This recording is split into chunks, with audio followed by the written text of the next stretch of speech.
Assalamualaikum guys.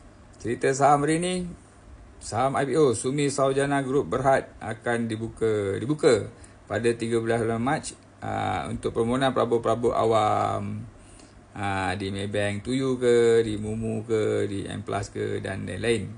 So dibuka antara 13 dan tarikh tutupnya adalah pada 25 bulan Mac ini jam 5 petang kan. Dan akan disenaraikan pada 9 bulan April di Bursa Malaysia ACE Market. IPO price cuma 24 sen, berstatus syariah kan. Syarikat ni for the first time lah selepas punya banyak lebih 100 IPO yang disenaraikan yang Bumi Putera punya kan, lebih 50% pegangan majority shareholder dia Bumi Putera punya.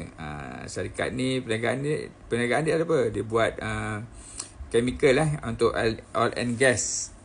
Public issue ada 400 juta saham.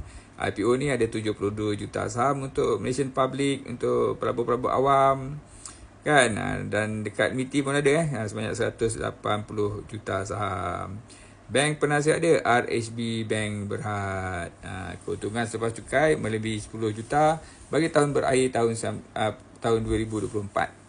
So macam mana tuan-tuan puan? Okey ke karaoke?